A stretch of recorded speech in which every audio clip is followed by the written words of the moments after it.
welcome to the Power Circle. I'm your host Susmi खडेल. आजको एपिसोडमा हामी भेट गर्दैछौँ एक सोशल लिडर जसको लिडरशिप, सङ्घर्ष, विचार र विवाद सबैले चिनिन्छ. संस्थामा आबद्ध भएर काम गर्दै गर्दा उहाँले काट्नु परेका चुनौतीहरू, संस्थाभित्र र संस्था बाहिरका कन्फ्लिक्टहरू के छन् त?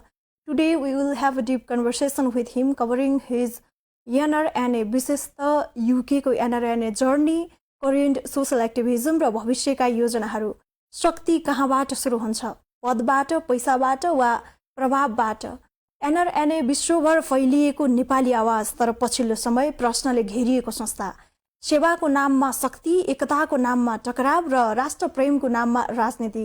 आज हामी शक्तिभित्रको सत्य खोज्दैछौँ. आजका अतिथि हुनुहुन्छ गैर आवासीय नेपाली सङ्घ NRNA UK का अन्तर्राष्ट्रिय समन्वय परिषद ICC का उपमहासचिव, DGS को रूपमा सेवा गर्दै आइरहनु भएको छ. नेपाल पर्यटनको अन्तर्राष्ट्रिय छविलाई मजबुत बनाउन सफल, वेल्सका लागि पर्यटन सद्भाव दूत समेत बन्न सफल व्यक्ति, NRNA अन्तर्राष्ट्रिय समन्वय परिषदका उपमहासचिव, डायस्पोरा नेतृत्वको केन्द्रमा रहेको नाम सोमनाथ सापकोटा अर्थात् सोम सापकोटा.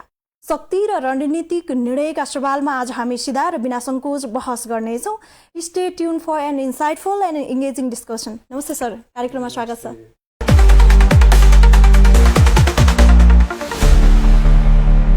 सन्चै आरामै हुनुहुन्छ? नेपालदेखि युकेदेखि नेपालसम्म आवत जावत गरिरहनुहुन्छ. अहिले पछिल्लो समय तपाईँ युकेदेखि नेपालसम्म आइरहनु भएको छ. यो बिचमा के कस्ता परिस्थितिहरू तपाईँले सामना गर्नुभयो? अघिल्ला समयमा आउँदै गर्दा र अहिले कतिको परिवर्तन पाउनुभयो देश, अझ भनौँ विशेष त नेपालमा? विशेषतः म अवसरको खोजीमा 1996 को जुलाईमा म स्विजरल्यान्डकै युरोपका विभिन्न देश हुँदै अहिले 2017 देखि युरोपमा बस्छु, म बेलायत बस्छु. म फ्रिक्वेन्टली नेपालमा आउने जाने गर्छु. नेपालमा धेरै खालका परिवर्तनहरू हामीले देखिरहेका छौँ. यद्यपि जुन गतिमा देशको परिवर्तन हुनु पर्थ्यो त्यो भएन भन्ने मलाई लाग्छ. र यहाँले भने जस्तै जुन हामी प्रवासमा रहेका नेपालीहरू, जुन नेपालभन्दा बाहिर एउटा छुट्टै नेपाल छ जहाँ संसारका 110 भन्दा बढी देशहरूमा 80 लाखभन्दा बढी नेपालीहरू बसोबास गर्छन्. र तिनी नेपालीहरूको हकहित र हामीले सिकेको सिप र पुँजीलाई फेरि कसरी नेपालमा ल्याउन सकिन्छ र समृद्ध नेपालको निर्माण कसरी गर्न सकिन्छ भन्ने बाटोमा हामी काम गर्छौँ. यद्यपि यहाँले भने जस्तै जुन नेपालको जुन फ्रिक्वेन्टली हाम्रो आवत जावत, हाम्रो सम्पर्कले पनि रहिरहन्छ, हामी एकदमै हामी नजिक छौँ. प्रवासमा रहे पनि मनमुटु नेपालसँग जोडिएको, जान्नु उता भए पनि मन नेपालमै छ भनेर हामी बुझौँ. तपाईँ अहिले उपमहासचिव पदमा हुनुहुन्छ, सर्टकटमा DGS भनौँ, डेपुटी जनरल सेक्रेटरी. तपाईँको मुख्य काम के हो यो पदमा बस्दै गर्दा? विशेषतः गैर आवासीय नेपाली सङ्घ एउटा चाहिँ विश्वमा रहेका नेपालीको हकहितका लागि जुन 2003 मा इस्टाब्लिस्ड अर्गनाइजेसन हो. सौभाग्यले म यो अर्गनाइजेसनको स्थापना कालदेखि नै जोडिएर म गैर आवासीय नेपाली सङ्घ पोर्चुगलको सदस्यको रूपमा 2006 सालमा इलेक्टेड भएर यो सङ्गठनमा आबद्ध भएँ. मैले यो सङ्गठनमा रहेर विशेष यो सङ्गठनको कामका लागि अत्यन्तै नजिक रहेर यो विभिन्न पदीय जिम्मेवारीमा रहेर काम गर्ने अवसर प्राप्त गर्ने अहिले म चाहिँ सङ्घको उपमहासचिवको रूपमा कार्यरत छु. हामीले विशेष गरी सङ्गठनात्मक संरचनाहरू, विभिन्न देशमा भएका NCCहरूको समन्वय र सङ्गठन सञ्चालनका विधिहरूमा र सङ्गठन सुधारका लागि कसरी काम गर्न सकिन्छ अझै संसारमा अध्ययन गर्छौँ र काम गर्छौँ. त्यही पाटोमा विशेषतः उपमहासचिवको जिम्मेवारीमा रहेर काम. तपाईँहरूलाई आरोप पनि धेरै नै खेपिरहनुपर्छ, सम्भवतः तपाईँले पनि खेप्नु भएको छ, झुट नबोली भनिदिनु होला. यो NRNA भइसकेपछि उसले चाहिँ एउटा नागरिकताको लागि गरिरहेको हुन्छ, सिटिजनकै लागि हो. अब उसलाई नेपाल किन फर्किनु पर्यो? नेपालको भूमिको मलाई माया लाग्छ त भन्छ, तर उसलाई लाग्दैन भन्ने आरोप त खेपिरहनु भएको छ. भएन. म के भन्छु भन्दा नेपालमा प्रत्येक वर्ष अगाडिको मैले तथ्याङ्क भनिसकेँ, जुन 80 लाख हामी नेपालीहरू विश्वका विभिन्न देशमा छौँ. यद्यपि आज पनि नेपालको त्रिभुवन अन्तर्राष्ट्रिय विमानस्थलबाट अवसरको खोजीमा 2000 भन्दा बढी युवाहरू बाहिरिन्छन्, दैनिक रूपमा बाहिरिन्छन्. नेपालमा प्रत्येक वर्ष 5 लाख भन्दा बढी जनशक्ति चाहिँ श्रम र रोजगारका लागि तयार हुन्छ भन्ने तथ्याङ्क छ, जसमा नेपाल सरकारले जुन 1,50,000लाई पनि विभिन्न माध्यमबाट एङ्गेज गर्न सक्दैन। त्यसैले यो जुन बाँकी चाहिँ समुदाय छ उसले चाहेर नचाहेर उसले वैदेशिक रोजगारलाई अपनाउनु पर्ने हुन्छ। त्यसैले यो म कहाँनिर जोडिँदैछु भन्दा हामी त्यहाँ गइसकेपछि सङ्घर्ष गर्दै गर्दा हामी त्यो देशमा स्थापित भइसकेपछि धेरै नेपालीहरूले त एउटा चाहिँ जुन तह छ जसले त्यहाँको स्थायी बसोबास लिने त्यहाँको नागरिकता प्राप्त गर्नेछ। यो हाम्रो बाध्यता हो। हामी अवसरका लागि बाहिरिएको यदि देशमा अगाडि मैले भनेको तथ्याङ्क जस्तै बाहिरिन नपरेको भए आज पनि म यहाँ कुनै पोलिटिसियन हुन्थेँ, कुनै पुलिसको अफिसर हुन्थेँ होला र आज म व्यवसाय हुन्थेँ होला। तर आज म के छु भन्दा नेपाली मूलको विदेशी नागरिकको हैसियतमा म नेपाल छु। त्यसैले राज्य अथवा नेपालका सबै नागरिकहरूले के बुझ्न जरुरी छ भन्दा जति युवाहरू बाहिरिएका छन् यिनी अवसरको खोजीमा बाहिरिएका हुन्।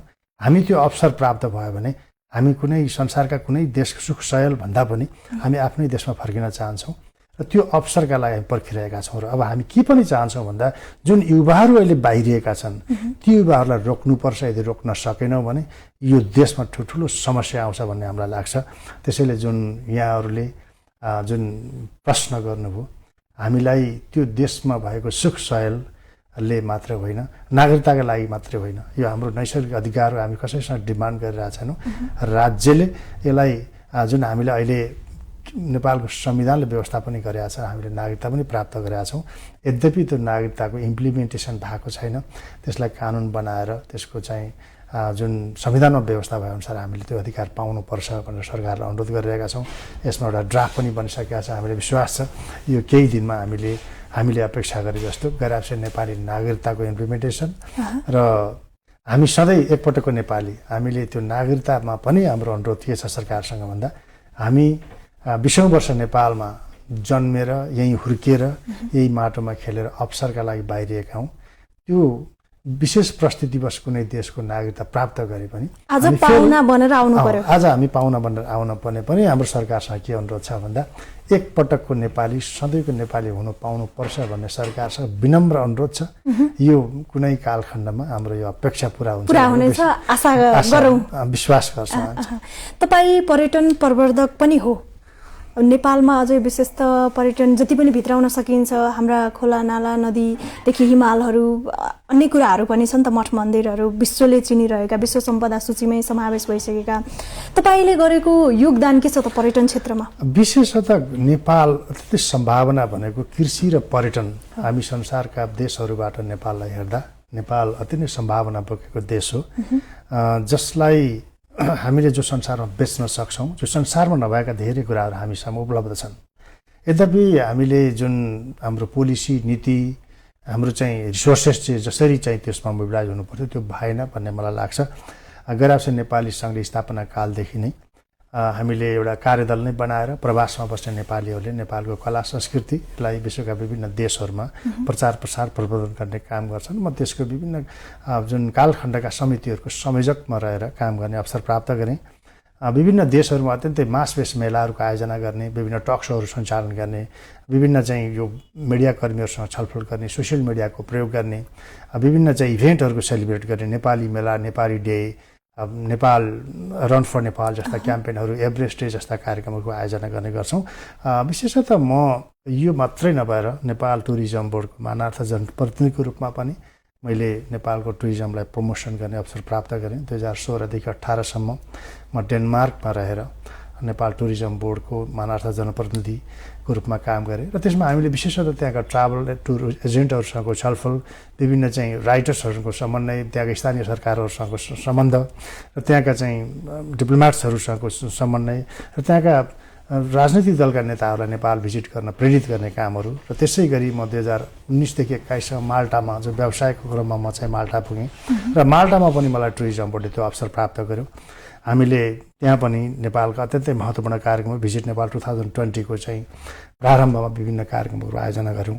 त्यसैले त्यहाँका विभिन्न डिप्लोमेट्सहरूलाई नेपालमा भिजिट गराउनदेखि लिएर नेपालको प्रचार प्रसार गर्ने काममा जुन मैले अवसर जुन गर्ने जुन पर्यटन क्षेत्रमा योगदान अतुलनीय नै छ भनेर मलाई लाग्छ। हामीले देशका लागि गर्न सकिने एउटा महत्त्वपूर्ण काम जुन हामी जुन देशमा छौँ हामीले भनेका कुराहरू, जस्तो उनीहरूले मिडियामा कहीँ पत्रिकामा देखेका कुराभन्दा म प्रत्यक्ष त्यही देशमा नागरिक हुने जुन सशरीर हुनुको कारणले पनि उनीहरूले मलाई बढी ट्रस्ट गर्न सक्छन्। मैले भनेका कुराहरू बढी अथवा म मात्रै नभएर जो प्रवासमा बस्ने नेपालीहरू जुन जुन देशमा हुनुहुन्छ उहाँहरूले त्यहाँको स्थानीयहरूलाई भन्ने कुराहरू बढी ट्रस्टेड हुन्छ, पिपुल टु पिपुल प्रमोसन हुन्छ भन्ने हामीलाई लाग्छ।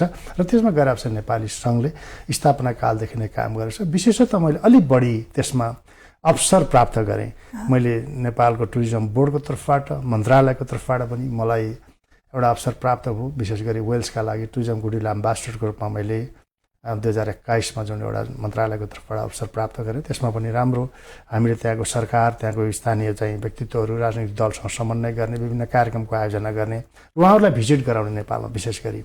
र नेपालले आयोजना जुन नेपाल पार्टिसिपेट गर्ने विभिन्न चाहिँ जुन WTM, ITB बर्लिन जस्ता जुन अन्तर्राष्ट्रिय चाहिँ मेला सम्मेलनहरू हुन्छन् र त्यसमा चाहिँ हाम्रो प्रेजेन्स गर्ने र विभिन्न चाहिँ कार्यपत्रहरू पेश गर्ने, प्रमोसनल मेटेरियलको वितरण गर्ने, नेपाली कम्युनिटीहरूको माध्यमबाट विभिन्न सहरहरूमा विभिन्न खालका कार्यक्रमहरू आयोजना गर्ने, हाम्रा पञ्चे बाजाहरूलाई प्रस्तुत गर्ने, विभिन्न म्युजिकल कार्यक्रमहरू आयोजना गर्ने। त्यसरी हामीले नेपाललाई विश्व बजारमा चाडपर्वलाई पनि अझै बढी प्राथमिकतामा राखेर जो तीज, विशेष गरी दशैं, नेपाली दाजुभाइ दिदीबहिनीहरूले विश्वका विभिन्न देशमा जुन तीजमा लगाउने कपडा हैन, त्यो संसारमा त्यो आफै एउटा प्रमोसन हो। त्यसैले जुन एउटा नेपाली समुदायले, डायस्पोराले जुन अत्यन्त महत्त्वपूर्ण काम गरेको छ, यसले प्रमोसनको पाटोमा गरे पनि हामीसँग अझ धेरै समस्याहरू छन्। जुन आज पनि तथ्याङ्कलाई हेर्नुभयो भने वर्षमा 12 देखि 13 लाख मान्छेहरूको आगमन देखिन्छ। यो अत्यन्तै न्यून हो। त्यसैले हामीले नेपाल आफैमा अत्यन्तै लामो दूरीमा रहेको, विशेष गरी अस्ट्रेलिया, अमेरिका जस्ता देशहरूबाट पर्यटकहरूको सङ्ख्या बढी छ। भारतीय पर्यटकहरू फरक छ। अब पैदलबाट पनि र हवाई मार्गबाट आउने गर्नुहुन्छ भने हामीले एक्सपेक्ट गरेको जुन नम्बर छ, उहाँहरूले त्यो आउनका लागि सहज वातावरणको सिर्जना गर्नुपर्नेछ। जुन हाम्रो फ्लाइट कनेक्सन चाहिँ तपाईँको त्यो चाहिँ फ्लाइट सहजीकरण गरिदिनु पर्यो। यो तपाईँको गुनासो नेपाल सरकारसँग हामीले सरकारसँग धेरै पटक है जसो भनिराखेका छौँ। सरकारले पनि त्यो क्षेत्रमा काम गर्छ। केही हाम्रा यो नेपालको हवाई रुटसँग केही इस्युहरू पनि छन्। आइकाओले केही समस्याहरू छन्, विभिन्न निकायहरूका चाहिँ प्रश्नहरू छन्। त्यसमा चाहिँ हाम्रो त्यसलाई समाधान गर्न जरुरी छ। हाम्रो आफ्नै डाइरेक्ट फ्लाइटको कुराहरू छन्। त्यो अहिले हामीसँग जुन कुनै बेला नेपाल एयरलाइन्स चाहिँ युरोपका विभिन्न देश हुँदै, जस्तै यहाँबाट दुबई, फ्राङ्कफर्ट, जुन लन्डन भएर पेरिस भएर फर्किने गर्थ्यो। हाम्रो कुनै फिनल्यान्डबाट डाइरेक्ट फ्लाइट थियो कुनै बेलामा। त्यसैले यो रसियाबाट डाइरेक्ट फ्लाइट हुनु गर्थ्यो। अहिले कुनै पनि हाम्रा त्यस्ता खालका डाइरेक्टहरू फ्लाइट छैनन्। त्यसैले त्यो खालको एउटा एयर कनेक्टिभिटी बढाउन जरुरी छ। प्रमोसनल पार्टमा अब यो पिपुल टु पिपुल मात्र नभएर अब डिजिटल्ली पनि नेपालको टुरिज्म प्रमोसनमा काम गर्न सक्यौँ भने यो हामीले गरेको प्रयासले मात्रै होइन, राज्य, नेपाल टुरिज्म बोर्ड, यद्यपि यो चाहिँ मिडिया सबैजना लाग्यो भने अत्यन्तै सम्भावना बोकेको सिधै डलरलाई नेपालमा भित्राउन सकिने यो जुन एउटा क्याम्पेन छ, पहिलो पर्यटकीय देश भनेर नेपाललाई चिनाउन गाह्रो पर्दैन। सम्भावना छ भन्छौँ हामी। त्यसैले त्यो सम्भावना खोज्न जरुरी छ।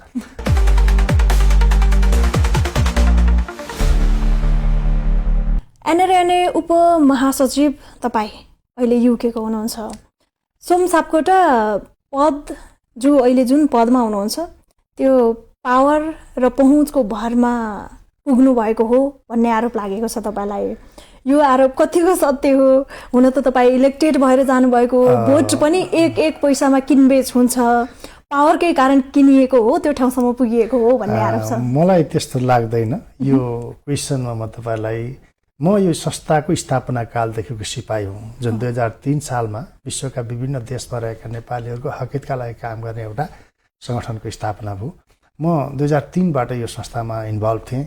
मैले अगाडि भने सर्वप्रथम 2006 सालमा जहाँ त्यो बेलामा 10वटा पनि देशमा गैर आवासीय नेपाली सङ्घ स्थापित थिएन। म त्यो देशको एउटा इलेक्टेड त्यहाँको चाहिँ केन्द्रीय सदस्यको, एक्जिक्युटिभ कमिटीको, राष्ट्रिय समन्वय परिषदको सदस्यको रूपमा इलेक्टेड भएँ। र 2008मा म चाहिँ फेरि डेनमार्क भन्ने देशमा अवसरको खोजीमा पोर्चुगलबाट त्यहाँ माइग्रेटेड भएँ। म त्यहाँको संस्थापक अध्यक्षको रूपमा रहेर काम गर्ने अवसर प्राप्त गरेँ, जहाँ त्यहाँ गैर आवासीय नेपाली सङ्घ स्थापनै भएको थिएन। त्यसपछि अरू देशहरूमा पनि सङ्गठन विस्तार गर्ने काममा, विशेष गरी स्विडेन, चेक लगायत अरू देशहरूमा पनि एनआरएनको स्थापना गर्न मैले पहल गरेँ। यो एनआरएन मोमेन्ट, यो मलाई कुनै त्यस्तो लाग्दैन कि म कहिल्यै पनि मेरो जीवनमा मलाई त्यस्तो गर्नु परेन संसारमा अहिले पहुँचको भरमा मलाई लाग्नु परेन त्यस्तो मलाई के लाग्दैन भन्दा म संसारका अझै पनि यो देशमा को छ भनेर म सिधै भन्न सक्छु त्यसरी पिपल टु पिपल म आफ्नो एउटा नेटवर्क यो चाहिँ संस्थाले मलाई त्यो ठाउँमा पुर्याएको छ म यो गराब्से नेपाली सङ्घप्रति आभार पनि व्यक्त गर्न चाहन्छु यो संस्था नभएको भए तपाईलाई लगाइएको आरोप मलाई झुटो म त्यसलाई म एकदमै खण्डन गर्न सक्छु र मलाई आज पनि मलाई कुनै पावरको प्रयोग गर्नु परेन अझै पनि म चाहिँ अस्ट्रेलियामा को छ भन्दै गर्दा र मलेसियामा को कहाँ छ भन्ने कुरा म प्रत्यक्ष भन्न सक्छु त्यसैले म पब्लिकमा त्यसरी भिजेको छु त्यसैले मलाई तपाईलाई पावरको आवश्यक छैन यसरी बुझौँ एनआरएनए भित्र एकताको कुरा मिल्नुपर्छ भन्ने कुराहरू धेरै हुन्छ तर व्यवहारमा कार्यान्वयन गर्न सकिँदैन यो के कुराले सकिरहेको छैन अब यसमा यस्तो छ गैराब्से नेपाली सङ्घ 2003 मा स्थापना भइसकेपछि अत्यन्तै छिटो यसको चाहिँ विकास हुँदै गयो कुनै पनि चिज परिपक्व हुनका लागि त्यसका केही स्टेपहरू हुन्छन् यो संस्था आफ्नोमा यस्तो लोकप्रिय अर्गनाइजेसन थियो यति छिटो यसरी यो डायस्पोरा डेभलप भयो र त्यसमा केही त्यसलाई जसरी हामीले लानु पर्थ्यो त्यसलाई जसरी कानुनले बाँध्नु पर्थ्यो नियममा बाँध्नु पर्थ्यो हामी भावनामा गयौँ त्यसैले 2000 आजभन्दा 4 वर्ष पहिलादेखि 2020 तिर भनौँ त 9-10औं महाधिवेशनपछि केही नेतृत्वका लागि केही विवादहरू भए र हामी कहीँ यो वयस्क एनआरएनलाई व्यवस्थापन गर्न सकेनौँ कि कहीँ हाम्रो पनि कमजोरी रह्यो कि भन्ने हामीलाई लाग्छ यद्यपि त्यो पिरियडलाई हामीले united we stand divided we fall भने जस्तै हामीले कहीँ न कहीँ सङ्गठनलाई चुस्त दुरुस्त बनाउन सकेनौँ भन्ने कुरा रहेर केही कन्फ्लिक्ट पनि आए गराब्से नेपाली सङ्घ पहिलाको असमझदारीका कारण कहीँ यसको साख पनि घट्यो त्यही कुरालाई मध्यनजर गर्दै हामीले गत महिना मात्रै गैराब्से नेपाली सङ्घको बृहत एकता गरेका छौँ यद्यपि यहाँले कहीँ क्वेसन उठाउन खोज्नुभयो टेक्निकल रूपमा गैराब्से नेपाली सङ्घ मिले पनि कहीँ केही त्यस्ता छन् कि भन्ने यहाँहरूको चाहिँ सङ्कोच होला त्यस्तो मलाई लाग्दैन तपाईँले कुरा उठाउनु भयो 10 देखि 11-12 सम्म पनि विवाद निस्केको थियो 12औंको विवादले तपाईँहरूले अब चाहिँ केही गर्नुपर्छ हामी सोच्नुपर्छ भन्ने बनायो महाधिवेशन चाहिँ बृहत एकताको महाधिवेशन गर्ने तयारीमा छौँ त्यसको डेट पनि अब हामीले कन्फर्म त्यो अहिले स्टियरिङ कमिटीले फेब्रुअरीको 23, 24, 25 मा गराब्से नेपाली 10 र 11 जस्तो 12 हुँदैन त्यो हुँदैन किनभने 10 र 11 पनि त्यो चाहिँ के थियो भन्दा एउटा सामान्य गराब्से नेपाली सङ्घको 11औं महाधिवेशनमा एउटा चाहिँ निर्वाचनको परिणाममा एउटा चाहिँ टेक्निकल मिस्टेकको कारणले कन्फ्लिक्ट भएको थियो 10औं महाधिवेशन त हामी चाहिँ प्रतिनिधि सम्बन्धी चयन विवादमा यही समस्या आएपछि 2 ठाउँमा अधिवेशन भएको थियो यद्यपि गैराब्से नेपाली सङ्घको अभियानले कन्टिन्यू काम चाहिँ गर्दै गयो तर पनि सङ्गठनले जसरी एक्टिभ भएर अगाडि हामी बढ्न सक्यौँ त्यहाँ बढ्न सकेनौँ ती असमझदारीहरू थिए तर ती सबै असमझदारीहरू अहिले चाहिँ टुङ्गिएका छन् हामी अहिले सबै भर्खरै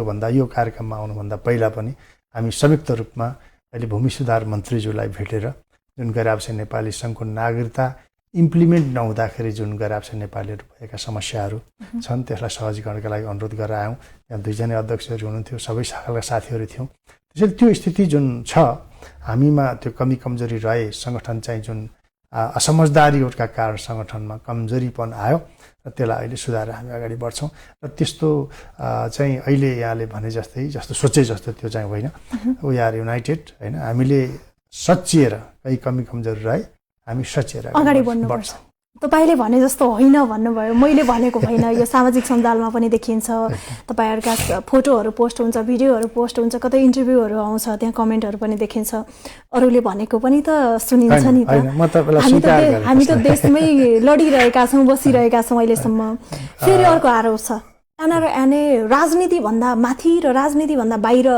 पुग्न सक्दैन भन्ने एउटा आरोप छ। अब यसमा गराब्से नेपाली संघमा जति हामी यो मोमेन्टमा लागेका साथीहरू छौं हामी सबै नेपालको राजनीतिसँग अछुतो छैनौं र म के कुरामा असहमत छु भन्दा जसले राजनीति गर्छ त्यसैले सामाजिक सेवा गर्न सक्छ राजनीतिक रूपमा चेतनशील मान्छेले मात्रै सामाजिक सेवा गर्न सक्छ त्यसैले त भनिएको हो नि नीतिको राजा भएर राजनीति भनिएको त्यसैले हामी के भन्छौं भन्दा हामी विभिन्न चाहिँ फरक फरक सोच राख्ने मान्छे विश्वका विभिन्न देशमा छौं गराब्से नेपाली संघ सबै नेपालीहरुको साझा एउटा अर्गनाइजेसन हो तर समस्या कहाँनिर आयो भन्दा हामीले त्यहाँनिर पुगिसकेपछि कहीं न कहीं यो नेतृत्व चाहिँ चयन गर्ने अब नेतृत्व चाहिँ लिनका लागि समुदाय खोजी हुन्छ कहीं न कहीं भोटको कुरा आउँछ समझदारी भएन भने इलेक्सनमा जानु पर्यो इलेक्सनमा जानका लागि हामीले कहीं न कहीं के गरेर आफ्नो समुदाय मसँग रिलेटेड मान्छे को हो भन्ने कुराले कहीं न कहीं प्रेसर चाहिँ पायो त्यो कारणले पनि यो राजनीतिक रूपमा यो हावी भयो भन्ने खालको कुरा चाहिँ छ।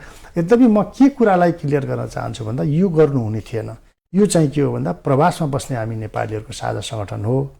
राजनीतिक रूपमा चेतनशील हुन जरुरी छ, तर त्यही खालको संगठनभित्र राजनीति गर्नु हुँदैन भन्नेमा प्रष्ट विधानले व्यवस्थापन गरेको छ। राजनीति गर्नुभएको छैन त्यस्तो मलाई लाग्दैन। अब म तपाईँलाई ठ्याक्कै तपाईँले मलाई क्वेसन गर्नुभयो, म चाहिँ कहीँ न कहीँ एउटा कुनै पार्टीको भातृ सङ्गठनको अत्यन्तै जिम्मेवार पदमा बसेर बाहिरिएको मान्छे हो र प्रवासमा गइसकेपछि म त्यो सङ्गठनमा आबद्ध भइसकेपछि पनि म कुनै एउटा जिम्मेवार चाहिँ अन्तर्राष्ट्रिय महाधिवेशनको प्रतिनिधिको रूपमा भएको मान्छेले मैले एउटा प्रेस मिट गरेर म गराब्से नेपाली सङ्घको एउटा जिम्मेवार पदमा भएको हुनाले यो पदमा बस्दिनँ भनेर पार्टीको पदमा छैन भनेर म डिक्लेयर गरेर म त्यो पद अस्वीकार गरेर बसेको छु। तपाईले त्यो पार्टीको जुन एउटा भातृ सङ्गठनमा आबद्ध थिए, सदस्यता थिए, मैले खारेज गरेँ, त्यो पनि प्रेस मिट गरेर सबैलाई जानकारी दिएँ भन्नुभयो। अब कुनै दिन त पार्टीमा लागियो भने केही होला भन्ने एउटा आशा बोकेरै लाग्नु भएको पनि हुन सक्छ। म प्रश्न पूरा गर्छु अनि उत्तर दिनु होला। पार्टी छोड्नुभयो तर यता संस्था छोड्न सक्नु भएन नि त, गैर आवासीय सङ्घ जुन छोड्न सक्नु भएन। तपाईँले पार्टी छोड्ने, उता छोड्न नसक्ने, संस्था छोड्न नसक्ने विदेशी नागरिकताको मोह पो हो कि भन्ने प्रश्न पनि तपाईँलाई आउन सक्छ। के हुन्छ भन्दा हामीले एउटा अवसरका लागि हामीले के गर्यौँ, विदेशी नागरिकता प्राप्त गर्यौँ। नेपालका कुनै पनि दलमा विदेशी नागरिकता धारण गरेका व्यक्तिहरू दलको सदस्य हुन सक्दैनन्। यद्यपि कुनै दलमा त्यो खालको व्यवस्था छ, हामीले बाहिर सपोर्ट गरिरहेछौँ। पार्टीले हामीले देखेको, हामीले त्यो देशमा बसेका दलहरूसँगको समन्वयले हामीले के देख्यौँ, उहाँका दलहरूले कसरी काम गर्छौँ भनेर राजनीतिक दलका नेताहरूसँगको छलफल, विभिन्न चाहिँ मन्त्रालयका प्रतिनिधिहरूसँग बिचको छलफल गराउने काम हामी नै इन्भल्भ हुने कुरा ती सामान्यहरू भए। अहिले त नेपालीहरू पनि विभिन्न देशमा सांसदहरू भएका छन्, मेयरहरू भइसकेका छन्। विभिन्न एउटा चाहिँ पोलिटिकल चाहिँ उसमा पनि अब त्यो चेनमा पनि नेपालीहरू पुगेको अवस्था छ। यद्यपि के चाहिँ मैले दोहोऱ्याउन चाहेँ भन्दा यो हामीले जुन अहिले गरिराखेका छौँ यो राजनीतिक दल छोड्ने भन्ने कुरा, अब यो विदेशी नागरिकता भइसक्यो त्यो इन्भल्भ भन्ने कुरो हुँदैन। यद्यपि त्यो हाम्रो के छ भन्दा यो सङ्गठनसँग देश यो राजनीतिक दलहरू राम्रोसँग ड्राइभ गरून् भन्ने हिसाबले पनि हामीले सङ्गठनलाई सपोर्ट गर्ने, उहाँहरूलाई हामीले देखेका कुराहरू गर्ने चाहिँ प्रवृत्ति छ। म प्रवासमा बस्दै गर्दा मेरो लागि सबैभन्दा ठुलो दल गैर-आवासीय नेपाली सङ्घ हो र म त्यसैलाई नै एउटा मेरो पार्टी, मेरो सम्पूर्ण घर, सम्पूर्ण नेपालीहरूको हकितका लागि, प्रवासमा बस्ने नेपालीहरूका लागि काम गर्न सकिन्छ भन्ने हिसाबले म पनि लागेको छु। धेरै साथीहरू त्यसमा काम गर्नुभएको छ। यद्यपि यहाँले भने जस्तै कहीँ न कहीँ हामीलाई त्यो आरोप चाहिँ छ र त्यसलाई पोजिटिभ आरोप देखिन्छ। जस्तो डायस्पोरा नेतृत्वमा नाम र पद त उच्च ओहदासम्म पुग्यो, काम पनि गर्नुभयो, धेरैसँग नजिक पनि हुनुभयो। लाग्छ मैले कसैले गर्न सक्दैन थियो होला, मैले गरेँ भन्ने तपाईँलाई पनि त्यो मन मस्तिष्कमा लाग्यो होला। तर तपाईँहरूले गरिदिने सेवा चाहिँ घट्दै गएको छ, त्यसमा गुणस्तर छैन भन्ने पनि सुनिन्छ। अब यस्तो छ हेर्नुहोस्, नेपालबाट हामी बाहिर जाँदै गर्दा मैले अगाडि पनि भने हामीले नेपाललाई अत्यन्तै मनमुटुमा राखेर विश्वका विभिन्न देशमा अवसरको खोजीमा धेरै साथीहरू हुनुहुन्छ। पहिलो कुरो त हामीले गरेको जुन कन्ट्रिब्युसन देशका लागि जुन अर्थतन्त्रको 1/3 अर्थतन्त्र चाहिँ प्रवासमा रहेका नेपालीहरूको रेमिटेन्स जिडिपीबाट चलेको छ। त्यो बाहेक जुन प्रवासमा बस्ने नेपाली हामीले विभिन्न क्षेत्रमा, सामाजिक क्षेत्रमा हाम्रो परिवारको संरक्षण मात्र होइन, सोसाइटीको कन्ट्रिब्युसनका लागि हामीले काम गरेका छौँ। देशलाई अप्ठ्यारो पर्दै गर्दा पनि हामीलाई दुख्छ र हामीले विभिन्न चाहिँ समयमा जुन कोभिडमा होस्, जुन भूकम्पमा होस्, त्यो बेलामा अन्य महामारीहरू पनि विभिन्न जुन कालखण्डमा हामीले त्यसलाई सक्ने हामीसँग भएको रिसोर्सेसलाई प्रयोग गर्ने गरेका छौँ। सरकारले पनि त्यसलाई एप्रिसिएट गरेका छ। अझै त्यसलाई अझै बढी हामीले सहयोग गर्नुपर्छ। नीतिमै त्यसलाई ल्याएर हामी अझै इन्भल्भ हुनुपर्छ। हामीले कमाएको केही पर्सेन्ट बचाएर देशका लागि सपोर्ट गर्नुपर्छ भन्ने त्यो हुटुटी हामीमा छ। हामी त्यसमा प्रयासरत पनि छौँ। तपाईँले अहिले भन्दै गरेको कुराहरू कतिको कार्यान्वयन हुन सकेको छ? मलाई लाग्छ हामीले गरेका केही एक्टिभिटिजहरू यहाँले देख्नु भएको छ होइन। भूकम्पपछि हामीले चाहिँ एउटा बस्ती बनायौँ होइन। विभिन्न खालका कामहरू विभिन्न विद्यालयहरूमा आफूले पढेका विद्यालयहरू, आफ्नो सोसाइटीमा विभिन्न कामहरू साथीहरूले गर्नुभएको छ। मलाई लाग्छ यो ठुलो सहयोग नभए पनि हामीले त्यो सकारात्मक दिशातिर गैर-आवासीय नेपाली सङ्घ अथवा गैर-आवासीय नेपाली साथीहरू, प्रवासमा बस्ने डायस्पोराका साथीहरूले आफ्नो परिवार मात्र नभएर सोसाइटी र देशका लागि पनि कन्ट्रिब्युसन गरेका छन्। यो सोसियली मात्रै कन्ट्रिब्युसन नभएर अब हामी चाहिँ डाइरेक्टली हामीसम्म भएको रिसोर्सेसहरू ल्याएर देश विकासका लागि लगाउन चाहन्छौँ। र त्यसका लागि सरकारले वातावरण बनाउनुपर्छ। यद्यपि केही कामहरू भएका छन्, अझै पनि केही हडसहरू छन् जुन हामीसँग भएको पुँजीलाई सिधै ल्याउन सक्ने र सहज रूपमा यहाँ ल्याएर लगानी गर्न सक्ने जुन एउटा समस्या जहाँ के छ भन्दा नागरिकताका कुराले पनि हामीलाई ती कुराहरू अप्ठ्यारो परेको छ। त्यसैले राज्यले जुन अहिले संविधानमा व्यवस्था भएअनुसार जुन गैर नेपाली नागरिकताको विषय छ त्यो विषयलाई सहजकरण गर्दै तुरुन्तै यसलाई इम्प्लिमेन्ट गरेर त्यो संसारभरि रहेका नेपालीहरू जुन छन्, जुन यो मिडल इस्ट बाहेक जुन अरू देशमा बस्ने जुन पर्मानेन्टली जो साथीहरू बसोबास गर्दै हुनुहुन्छ, जो एउटा फेज पुरा गरिसक्नु व्यावसायिक रूपमा सफल व्यक्तिहरू हुनुहुन्छ, उहाँहरूलाई पनि नेपालमा आउनका लागि एउटा वातावरण सिर्जना गर्न सकियो भने हामीलाई के लाग्छ भन्दा अब नेपाल बनाउनका लागि हामीले एफडीआई र विदेशीलाई कुर्नु पर्दैन। तपाईहरु आफै आएर गर्न सक्नुहुन्छ। नेपालीहरू त्यसको लागि सक्षम छन्, तर राज्यले चाहिँ त्यो पोलिसी सहजीकरण गरिदिनु पर्यो। अब यो अन्तर्वार्ता सुन्दै गर्दा कतिपयको मन मस्तिष्कमा यो प्रश्न पनि उठ्न सक्छ, भोलि कमेन्ट पनि आउन सक्छ, अवश्य तपाईँले पनि देख्नुहुन्छ, म पनि देख्न सक्छु। विदेशी नागरिकताले नपुगेर अब फेरि नेपाली नागरिकता चाहियो भन्ने प्रश्न आयो भने के जवाफ दिनुहुन्छ? हामीले यो विदेशी नागरिकता यो चाहिँ हामीले रहरले लिएका होइनौँ नि। मैले अगाडि फेरि पनि दोहोऱ्याउँछु, आज राज्यले 5 लाख युवाहरू प्रत्येक वर्ष चाहिँ श्रम रोजगारका लागि तयार हुन्छन्। राज्यसँग 1 लाखदेखि 1,50,000 मान्छेहरूलाई उद्योग, प्रशासन, पुलिस प्रशासन, आफ्नो सिभिलमा पनि एङ्गेज गराउने हामीसँग चाहिँ क्यापेसिटी छैन, किन हामी त्यो मानेमा हामी कमजोर छौँ। अगाडि भने जुन 2000 मान्छेहरू चाहिँ करले चाहिँ मान्छे रहरले होइन करले चाहिँ बाहिरिएको छ भने अब त्यहाँ पुगेर तिमीले नागरिकता ल्याऊ, तिमी विदेशी हो भन्ने चाहिँ होइन। आज संसारलाई हेर्नुहोस् न, यो ओल्ड इज द विलेज, एउटै विलेज भइसक्यो। अनुसार चाहिँ तपाईलाई 2टा देशको नागरिकता चाहियो। सुन्नुहोस्, गैर आवासीय सङ्घ जुन संस्थामा तपाईँ आबद्ध हुनुहुन्छ त्यो म छोड्न सक्दिनँ, मेरो सर्वस्व त्यही हो भन्ने सक्नुभयो। हामी त्यो पनि होइन, म त नेपालमा त्यो अवसर प्राप्त हुन्छ म आजै आउन तयार छु। म आज 19 वर्षको लक्का मानौ तपाईलाई 2टा देशको नागरिकता दियो, एउटा नेपालको एउटा युकेको त अलरेडी छँदैछ, तपाईले 2टा देशको नागरिकता मध्ये त्याग्न पर्यो भने कुन देशको त्याग्नुहुन्छ? पहिला बेलायतको त्याग्छु। मैले छातीमा हात राखेर भन्नुहोस् हैन, म त अहिले नेपालको कानुन यस्तो चाहिँ तपाईको नागरिकता सम्बन्धी ऐन जुन छ त्यो यति विभेदकारी छ हैन। म 20 वर्ष यो देशमा बसेर यो देशमा चाहिँ मैले आफ्नो ब्याकग्राउन्ड तयार गरेँ, अवसरका लागि म बाहिर गएँ र मलाई जुन देशलाई मैले नागरिकता लिएँ, पहिलो नागरिकता मैले पोर्चुगलबाट लिएँ, जुन देशको मैले नागरिकता लिएँ त्यो देशले मलाई केही सोधेन। म त्यो देशमा 5 वर्ष बसेको आधारमा त्यो क्राइटेरिया पुरा आएपछि मलाई त्यहाँ डुअल सिटिजनसिप, अब नेपालको नागरिकता तपाईँले त्याग्नुपर्छ भने चाहिँ होइन। त्यसैले मलाई त्यो देशले 5 वर्षमा त्यो देशले नागरिकता दिन सक्यो भने म त 20औं वर्ष यो देशमा बसेर मेरो भएको सर्वस्व, मेरो परिवार, मेरो भएको चाहिँ पुँजी यही देशमा छ भने म आज त विदेशी नागरिक हो भन्ने राज्यलाई त्यो अधिकार छ जस्तो मलाई लाग्दैन। भन्नु हुँदैन भन्छु म राज्यलाई। हामी किन गएका भन्दा अवसरका लागि गएका हौँ। त्यसैले यो चाहिँ एकदमै डिमान्ड चाहिँ पनि होइन, राज्यका आफ्नो नीति र पोलिसीहरू छन्। त्यो पोलिसीभित्र रहेर अहिलेको संसारको चाहिँ ट्रेन्डलाई हेरेर पनि हामीले के गर्नुपर्छ भन्दा यो तिमीहरू विदेशी हो भनेर उता धकेल्ने होइन कि सहज रूपमा चाहिँ तपाईँहरू चाहिँ नेपाली नै हो, अवसरको खोजीमा बाहिर जान अभाव, तपाईँहरूसँग के रिसोर्सेस हो, तपाईँहरू फर्केर आउनुहोस्, सबै मिलेर हामी देश निर्माण गरौँ भन्ने कुरोमा राज्यले पोलिसी बनाउनुपर्छ, बनाइदियोस् अनि नागरिकता सहज तरिकाले दिलाइदियोस्। हामीलाई चाहिँ हामी एकदम नेपालको संविधानले व्यवस्था गरे अनुसार नेपाली नागरिकताको इम्प्लिमेन्टेसनको अपेक्षामा छौँ। जुन संविधानले के भन्छ भन्दा राजनीतिक अधिकार बाहेक नेपाली वा सरह अधिकार हुने गरी त्यो नागरिकता प्राप्त भयो भने धेरै ठुलो सङ्ख्यामा विश्वका विभिन्न देशमा रहेका अब्बल दर्जाका नेपालीहरू भन्छु म चाहिँ, जसले व्यावसायिक रूपमा सफल हुनुहुन्छ, अब रिसोर्सेसमा एकदम अब्बल हुनुहुन्छ, सिप र पुँजीका हिसाबले अब्बल हुनुहुन्छ, त्यस्ता साथीहरूलाई पनि हामीले नेपालमा वेलकम गर्न सक्छौँ। ती साथीहरूको चाहिँ नेपालमा हामीले सक्छौँ, तपाईले आजका दिनसम्म सक्नुहुन्न।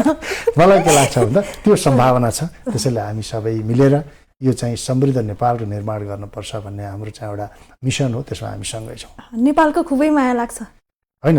नेपाल त हाम्रो यो मातृभूमि हो। हामी अवसरको खोजीमा केही समयका लागि बाहिरिएका हौँ। यो देशमा नेपालमा तपाईँको लागि अवसरै थिएन कि? अब तपाईँलाई म त्यो कुरा भनौँ भने मैले फेरि पनि त्यही शब्द दोहोऱ्याउनु पर्छ। अवसर भएको भए आज 2000 जना मान्छे फेरि पनि त्रिभुवन विमानस्थलबाट बाहिरिएका छन्। म यो सबैको दोष चाहिँ यहाँको राज्य सत्ता अथवा यहाँकोलाई लगाउन चाहन्न। हाम्रो भौगोलिक परिस्थिति, हामी त्यही एउटा हाम्रो डेभलपमेन्टको फेज त्यो पाटोमा छ। त्यसैले यसलाई सुधार गर्नुपर्छ भन्ने हो। सबै डेभलपमेन्ट कुरा एकैचोटि आजको भोलि होइन, तर चाहिँ नीति र पोलिसीहरूलाई त्यसरी हामीले सुधार गर्दै लान सकियो भने सम्भावना छ। त्यसैले यो चाहिँ जानेलाई अझै रोक्न सकिँदैन, रोक्नुपर्छ भन्ने मेरो चाहिँ होइन, तर कम गर्नुपर्छ र जो गइसकेका छन् उनलाई फर्काउनुपर्छ भन्ने हो। फर्काउने वातावरण गराउन सकियो भने जानेहरू पनि जानु पर्यो, केही गर्नु पर्यो, सिक्नु पर्यो, थाहा पाउनु पर्यो र जो आउनेहरूलाई चाहिँ वेलकम गर्नु पर्यो र जो उनीहरूसँग जे सिकेको सिप र पुँजी उनीहरूसँग जे रिसोर्सेस छ त्यसलाई नेपालको विकासमा लाउनु पर्यो। त्यो गर्न सकियो भने यो हाम्रै पालामा नेपाल समृद्ध बन्न सक्छ र यो पाटो हामी सुखी नेपाली बन्न सक्छौँ, त्यो पनि आशा गरौँ। हामी ढुक्क छौँ त्यसमा चाहिँ। म चाहिँ आशा मात्रै गर्छु। तपाईहरुलाई अर्को आरोप पनि छ क्या? आज आरोपको मात्रै कुरा भइरहेको छ, मनमा नै गाली नगर्दिनु होला। जस्तो एनआरएनएहरूले मान्छे बेच्छ, मान्छेको व्यापार गर्छ, जस्तो तपाईहरुले इन्भिटेसन पठाउनु भयो भने सिधै भिजा लाग्ने, सहज तरिकाले भिजा लाग्ने, अनि उता जाने, कतै तपाईले इन्गेज गराइदिने वर्किङ भिजातिर, कतै स्टुडेन्ट भिजातिर या अरू अन्य कुनै भिजातिर पैसा लिने भन्ने पनि आरोप छ नि त तपाईहरुलाई? होइन, त्यस्तो मलाई लाग्दैन। गैराष्ट्रिय नेपाली सङ्घमा अब यो कोही जस्तो हामीले बोलाउँदाखेरि विभिन्न कार्यक्रमहरूमा जाने डिप्लोमेट्सहरू होइन, विभिन्न कलाकार साथीहरू जाने जाने गर्नुहुन्छ। त्यो एनआरएनले मात्रै होइन, त्यो सबै खालका सबै इन्डिभिजुअल पनि आउने जाने बोलाउने चलन हुन्छ। त्यसमा खासै त्यस्तो चाहिँ देखिँदैन कहीँ कसैले त्यस्तो कसरी भन्यो। र विशेष गरी अब कोही व्यावसायिक साथीहरू पनि हुनुहुन्छ जसले मिडल इस्टमा होइन यो अफिसियल्ली अब नेपालीहरूलाई अवसरका लागि त्यहाँको डिमान्डलाई ल्याउने लाने, उहाँहरूलाई त्यो सेवा दिने खालको त्यो त एकदमै संसारमा चलेको लिगल्ली गरेका कामहरू पनि छन्। र गैराष्ट्रिय नेपाली सङ्घमा विशेष संस्थाले त्यस्तो गर्दैन। तपाईको नेतृत्वले मान्छेको व्यापार गरेको छैन? गर्दैन, त्यस्तो सम्भावना छैन, त्यो गर्नु पनि हुँदैन। त्यो संसार यस्तो चाहिँ यस्तो डिजिटल छ होइन, त्यो त निराधार कुराहरू हुन्, त्यस्ता विषय। तर आरोप त आउँछ नि? त्यो खै मलाई त त्यस्तो लाग्दैन होइन। तपाईलाई आएन होला तर आरोप आउँछ। त्यो कसैलाई त्यस्तो कसैले कतै त्यस्तो आयो गरेको हुन सक्छ, त्यो मलाई त्यस्तो लाग्दैन। त्यो त गर्नु हुँदैन। यदि कसैले गरे भयो भने त हामीले संस्थागत रूपमा त्यसलाई कडाइको रूपमा चाहिँ त्यो कस्तो भेटायो भने पनि हामीले कारबाही गर्छौँ। र त्यो अहिलेसम्म संस्थामा त्यस्तो आएको पनि तपाईको नेतृत्वमा छैन, नपरोस् भन्नेमा नपरोस् नै। फेरि अर्को आरोप छ, जस्तो तपाईँ पर्यटन प्रवर्धन गर्नुपर्छ भनेर लागिरहनु भएको छ, नेपाललाई विदेशमा कसरी चिनाउने त भनेर लागिरहनु भएको छ, पर्यटन क्षेत्रमा योगदान दिइरहनु भएको पनि दशकौँ दशक भइसक्यो, प्रत्यक्ष अप्रत्यक्ष रूपमा दिइरहनु भएको छ। जस्तो एनआरएनएहरू नेपाल आयो भने कुनै एउटा काम गर्नु पर्यो या कुनै एउटा काम गर्यो भने फोटो खिच्ने, भिडियो खिच्ने, सामाजिक सञ्जालमा एकदम धेरै पोस्ट आउने, छरपष्टै के अब यो हो कति नगरेछ भन्ने बनाउने टाइपको त्यसरी पोस्ट गर्नुहुन्छ। एउटा अघि तपाईँले भन्नुभएको मैले प्रश्न जोडिहालेँ, जस्तो राजनीति नगर्नेले समाजसेवा गर्न सक्दैन, जसले राजनीति गर्छ उसले समाजसेवा गर्न सक्छ भन्नुभयो। यो कतिजनालाई चित्त नबुझ्न सक्छ। अहिले समाजसेवा गरिरहनु भएको छ नेपालमा। अब समाजसेवा कसलाई भन्ने, सामाजिक अभियन्ता कसलाई भन्ने त आफ्नो बुझाइ पनि रह्यो। यहाँ फेरि एउटै भनिन्छ, सामाजिक अभियन्ता र समाजसेवा भनेको एउटै हो पनि भनिन्छ। तर म आज क्लियर गरिदिएँ यो फरक विषय हो। तपाईँले गरेको तपाईँ सामाजिक अभियन्ता या समाजसेवी हो, नेपालको लागि पर्यटन क्षेत्रमा योगदान त दिइरहनु भएको छ। र अर्को कुरा 3-4वटा प्रश्न एकैचोटि आयो, राजनीति नगरेको मान्छेले समाजसेवा गर्न सक्दैन भन्नु कतिको सही हो? होइन, अब यसलाई यसरी लिनुपर्छ। मैले राजनीति एउटा त्यस्तो चेतना हो जसले त्यो राजनीतिमा चेतनशील मान्छेले मात्र अरू थप काम गर्न सक्छ, त्यो पोजिटिभ पार्ट हो भन्ने मेरो भनाइ हो। र अर्को समाजसेवाको विषय त हेर्नुहोस्, हामीलाई यो समाजसेवा कसैले गर्नुपर्छ भन्ने विषय चाहिँ होइन। हामीले अन्तरात्मादेखि नै जुन अगाडिका केही विषयहरू जोडिए, प्रवासमा बस्दै गर्दा हामीले केही सानो सहयोग कन्ट्रिब्युसन गर्न सकिन्छ भने मिलेर गर्ने, सोसाइटीलाई गर्ने, आफ्नो विद्यालयमा गर्ने, देशका लागि गर्ने, त्यस्ता खालका कामहरू छन्। त्यो कन्टिन्यू गराउँछ। र तपाईहरुले गरेको समाजसेवालाई फोटो भिडियो खिचेर पोस्ट गर्नै पर्छ? त्यसैलाई यस्तो यसरी लिनुपर्छ के हो भन्दा तपाईँहरूले जसले गर्छ भने उसको कुरा देखाउनु पर्छ कि अरूले पनि त्यो पोजिटिभ हो, त्यसलाई पोजिटिभ रूपमा लिनु जरुरी छ। जस्तो मैले कुनै काम गरेँ, चेपाङ बस्तीमा कसैले गएर आज न्यानो कपडा वितरण गर्यो भने त्यो अरूका लागि प्रेरणा बन्न सक्छ। त्यसलाई दुईटै रूपबाट हेर्न सकिन्छ। सकारात्मक तरिकाले कसैले कन्ट्रिब्युसन गर्यो भने उसको कन्ट्रिब्युसनलाई हामीले धन्यवाद दिन सक्नु पर्यो। केही न केही त उसले गरे होला, त्यसै त गरे, त्यसै त फोटो पोस्ट आएन होला। त्यसैले म के भन्न चाहन्छु भन्दा यो चाहिँ यसलाई दुईटा पाटा हुन्छ। कसैले चाहिँ गोप्यदान भनेर डोनेसन गर्नुहुन्छ, कसैलाई चाहिँ त्यो चाहिँदैन।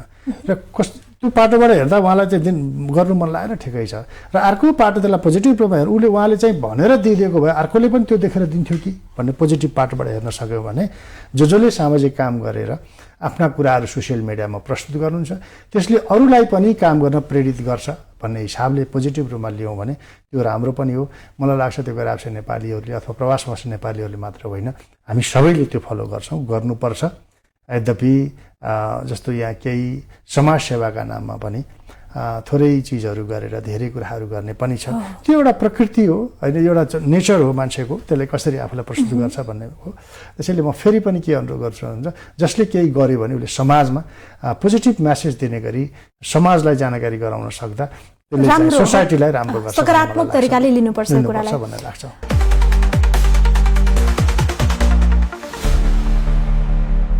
एनआरएनए सेवा हो या शक्ति? यो एनआर सेवा हो, नितान्त सेवा हो, नितान्त सेवा हो, शक्ति होइन। होइन। आइजिए पछि एकता कि विभाजन? एकदमै युनाइटेड हुन्छ, एनआर एकता हुन्छ, त्यो कुनै विवाद हुने समस्या छैन, त्यो हुँदैन। विवाद निस्किरहन्छ बेला बेला? निस्किँदैन, हामी चाहिँ एकदमै निस्किन्न। हामी केमा चाहिँ कमिटेड? तपाईको नेतृत्वमा ननिस्केला त 4 वर्षसम्म हामीले जे सुन्यौं देख्यौं, 4 वर्षमा हामीले जुन भोग्यौं आफूलाई होइन, एकता नहुँदा अथवा हामी विभाजित हुँदाखेरिको चाहिँ त्यो गैरआवासीय नेपाली सङ्घको चाहिँ अप्ठ्यारा परिस्थितिहरू सामना गर्नुपर्छ। त्यसैले सच्चिने कि सकिने भन्ने अहिले नेपालमा त्यो प्रचलित शब्द छ नि, त्यस्तै चाहिँ हामीले आफू बिचमा असमझदारी गर्दा हामी कति कमजोर हुन्छौँ भन्ने कुरा हामी सबैले बुझेका छौँ। त्यसैले विवाद ल्याउनु हुँदैन, अब चाहिँ विवाद हुँदैन, यो चाहिँ एकदम पूर्ण रूपमा एकता हो। त्यसैले केही साथीहरूका फरक मत होला, फेरि पनि हामी के भनिरहेको छ, आउनुहोस् टेबलमा बसौँ, मिलेर अगाडि बढौँ, त्यसमा केही समस्या छैन। प्रवासी लगानी उपयोगी छ कि फजुल खर्च हो?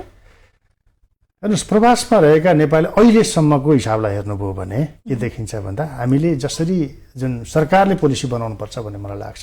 आज हामीले जुन रेमिटेन्सको कुरा गऱ्यौँ, जुन चाहिँ एउटा जिडिपीमा कन्ट्रिब्युट गरेको छ भनेर भनेका छौँ, त्यसको सही सदुपयोग भएको छैन।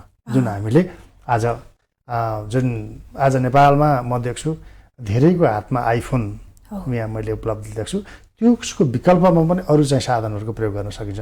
त्यो भनेको डाइरेक्ट इम्पोर्ट बाहिरबाट ल्याएर हामीले प्रयोग गरेका छौँ। त्यस्ता धेरै चिजहरू हामी चाहिँ के भयो ट्रेडिङमा बाहिरबाट ल्याउने अत्यन्तै चाहिँ महँगा चिजहरूको प्रयोग गर्ने जुन एउटा प्रचलन हामीमा छ, त्यो उत्पादन हाम्रो देशमा उत्पादन नभएर पनि होला त्यो चाहिँ। तथापि हाम्रो चाहिँ रेमिटेन्स तपाईँले यहाँले हाम्रो जुन उत्पादन क्षेत्रमा हाम्रो रेमिटेन्स लाउनु पर्थ्यो त्यसको लागि त्यो चाहिँ जति हुनुपर्थ्यो त्यो भएको छैन भन्ने मलाई लाग्छ।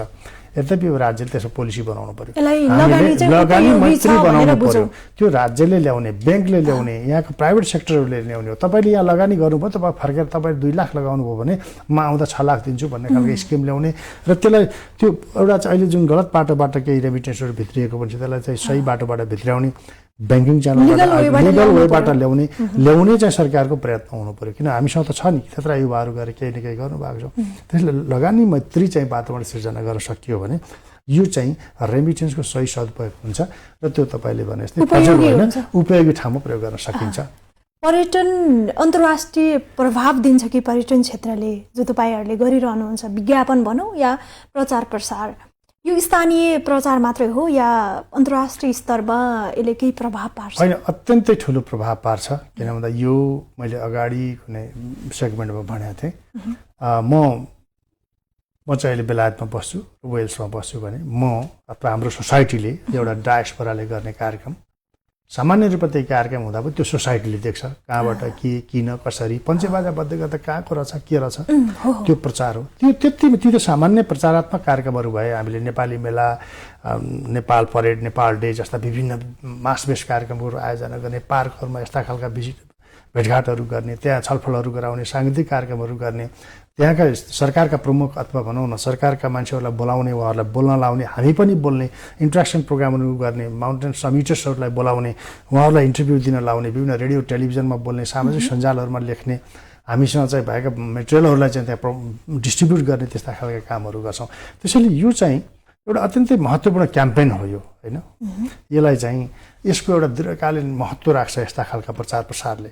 स्थानीय प्रचारसँगै अन्तर्राष्ट्रिय खालको अत्यन्तै ठुलो खालको एउटा महत्त्व राख्छ र यसले जुन गैरआवासीय नेपाली सङ्घले अथवा डायस्पोराले जुन एउटा प्रचार, जुन नेपालको टुरिज्मको प्रमोसनमा काम गरेको अत्यन्तै ठुलो योगदान हो र यो फेरि हाम्रो जिम्मेवारी पनि हो भन्ने मलाई लाग्छ। यसलाई निरन्तरता दिनुहोला। तपाईँ दुईटै देशमा बस्नुभयो, नजिकबाट देशलाई बुझ्नु भएको छ, डेनमार्क या बेलायत? म लामो समय दुईटा देश रोज्नु पर्यो भने मलाई अहिले शिक्षाका हिसाबले मेरा बालबच्चाहरू बेलायत बस्छन् र मैले बेलायत नै रोज्नुहुन्छ। र एउटा डेनमार्क आफैमा मैले एउटा ब्याकग्राउन्ड बनाएको देश पनि हो। पोर्चुगल पछि म 8 वर्ष त्यो देशमा बसेँ त्यो देश आफैमा अत्यन्तै सुन्दर, अत्यन्तै मिलनसार मान्छेहरू, नेपालसँग अत्यन्तै जोडिएको देश र त्यो संसारका खुसी मान्छेहरू बस्ने देशको सूचीमा पनि परेको थियो त्यो बेलामा। मलाई सबै देश जुन देशमा म बसेँ, धेरै देशमा म बसेँ, म पोर्चुगलमा, त्यसपछि बेल्जियममा छोटो समय, जर्मनीमा केही समय, डेनमार्कमा अलि लामो समय र अहिले बेलायतमा छु, माल्टामा 2 वर्ष जति बसेँ। सबै देश चाहिँ ठिक लाग्छ किनभने उहाँहरूको नेचर, नेपाललाई हेर्ने दृष्टिकोण, हाम्रो त इङ्गेजमेन्ट, हाम्रो चाहिँ त्यो इन्टिग्रेसन जुन हामी उहाँहरूसँग घुलमिल हुन सक्ने त्यस्तो खासै त्यस्तो ठुलो समस्या छैन। व्यावसायिक रूपमा उहाँहरूले सबैलाई ओपन गर्नुभएको छ। त्यसैले जुन देशमा म बसेँ मलाई सहजै लाग्यो, राम्रै लाग्छ र नेपाल त त्योभन्दा पनि जन्मभूमि हो अभियसली, त्योभन्दा माथि शिरमाथि नेपालको बढी लाग्छ। एनआरएनए सेवा संस्था हो या पावर सङ्गठन? होइन, अत्यन्तै सेवामूलक गराउँछ नेपाली सङ्घ। यो चाहिँ यसको स्थापना नै के हो भन्दा नेपालभन्दा बाहिर रहेका नेपालीहरूको हकहितको संरक्षण गर्दै त्यहाँ बसेका नेपालीहरूले सिकेको सिप र पुँजीलाई प्रयोग गरेर समृद्ध नेपालको निर्माण गर्ने जुन उद्देश्यसहित एउटा स्थापना भएको अत्यन्तै सामाजिक संस्था हो। तपाईँका 2 साथी कसरी चिन्नुहुन्छ, बद्रु केसी वा महेश कुमार श्रेष्ठ? मेरा दुवै समकक्षी साथीहरू हुनुहुन्छ। मैले रोज्दाखेरि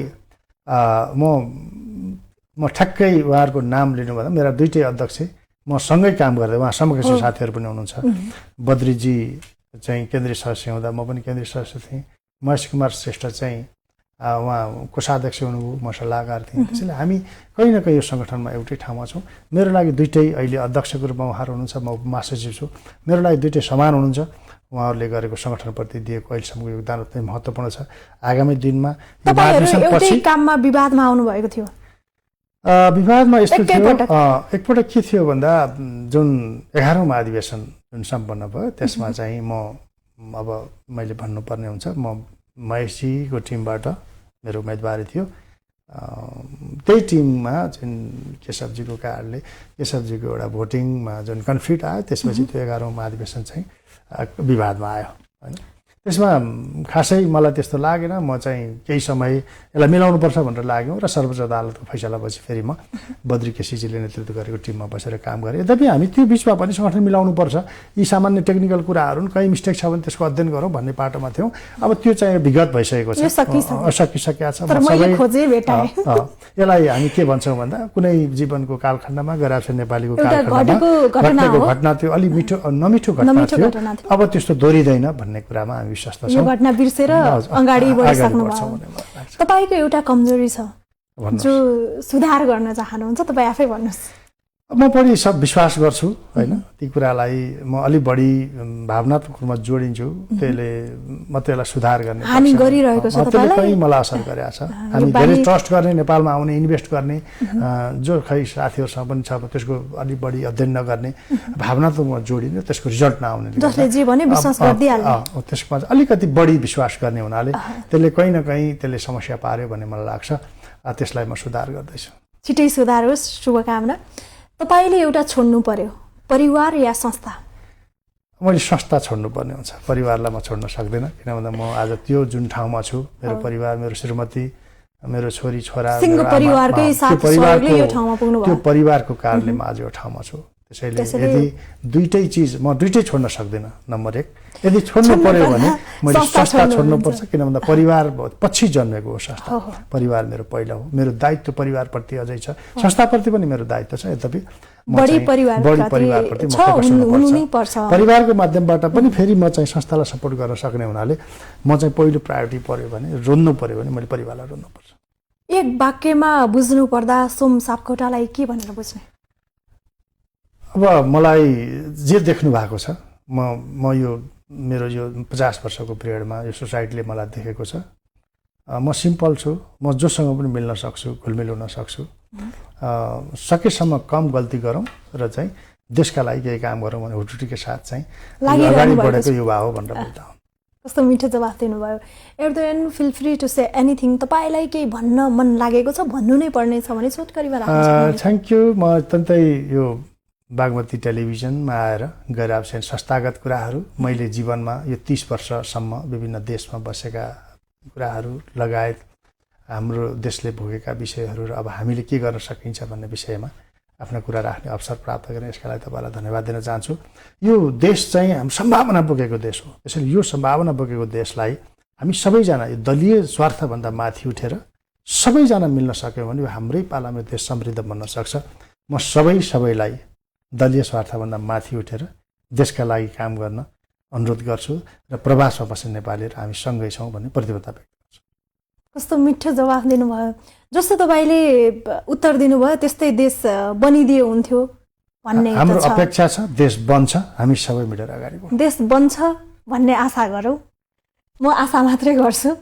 फेरि आशा धेरै गऱ्यो भने भोलि निराशा हुनसक्छ भन्ने पनि छ। त्यो परिस्थिति आउन हामी सबैले मिलेर दिनुहुन्न। यो सम्भावना बोकेको देशलाई समृद्ध बनाउने काम हाम्रै हो। हामीले नगरे कसले गर्ने, अहिले नगरे कहिले गर्ने। त्यसैले त्यस्तो भए हामी मिलेर देश बनाउनुपर्छ। कफी कतिको पिउनुहुन्छ भनेर प्रश्न नगर्दै हुन्छ जस्तो लाग्छ कि मलाई। नेपालभन्दा बाहिर बस्नेहरूलाई मलाई लाग्छ लन्च ब्रेकफास्ट पनि कहिलेकाहीँ कफी नै बनिदिन्छ। म यस्तो देशमा मेरो अलि लामो बसाइ पोर्चुगल भन्ने देशमा हो, त्यहाँ अत्यन्तै बढी कफी पिउने गरिन्छ। हामी पनि कफी पिउँछौँ। कफी स्वास्थ्यका लागि राम्रो पनि छ। र अर्को अत्यन्तै महत्त्वपूर्ण विषय कफीको विषय उठान गर्नुभयो। नेपालबाट एक्सपोर्ट गर्न सकिने मध्येको क्वालिटी चिजमध्येको कफी पनि हो। हाम्रो अध्यक्ष लगायत धेरै साथीहरूले नेपालबाट कफी पनि यो बाहिर पठाउने गर्नुहुन्छ। त्यसैले यो कफीको विषयमा अझै अध्ययन गरेर नेपालमा एउटा गुल्मीको आँपसोरलाई एउटा बेस्ट चाहिँ जुन कफी बेस्ट हब अहिले गराएको छ नेपाली सङ्घको एउटा टिमले त्यहाँबाट अझै कफी विस्तार गर्ने एउटा प्रोजेक्ट सहित त्यहाँ काम सुरु पनि भएको छ। अरू साथीहरूले पनि यस्ता खालका कामहरू सुरु गर्नु भएको छ। म फेरि पनि यो एभरेस्ट कफी बिन्स जुन चाहिँ उद्योग छ यसको पूर्ण सफलताको चाहिँ कामना पनि गर्छु। यसले नेपालमा मात्रै होइन विश्वका विभिन्न देशमा यसलाई पुर्याउन सकौँ। यसमा जो साथीहरू इन्भल्भ हुनुहुन्छ उहाँहरूसँग हामी जोडिएर फेरि छलफल पनि गरौँला।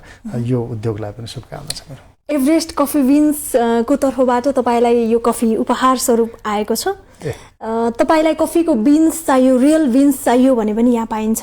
कफी पाउडर पनि पाइन्छ। यसको आउटलेटहरू भक्तपुर, काठमाडौँ र ललितपुरको विभिन्न ठाउँमा अझ धादिङसम्म छ भन्ने सुनिन्छ। धेरै ठाउँमा आउटलेटहरू छ। हाम्रो टेलिभिजनको नजिकै पनि छ। यदि कफी खान मन लाग्यो भने पनि एभरेस्ट कफी बिन्सलाई नेपाल रहँदा अझ भनौँ काठमाडौँ, भक्तपुर र ललितपुर आसपासमा हुँदा तपाईँले एभरेस्ट कफी बिन्सलाई सम्पर्क गर्न सक्नुहुन्छ। र पावर सर्कल कार्यक्रमको नाम लिएर जानुभयो भने विशेष छुटको पनि व्यवस्था गरिएको छ।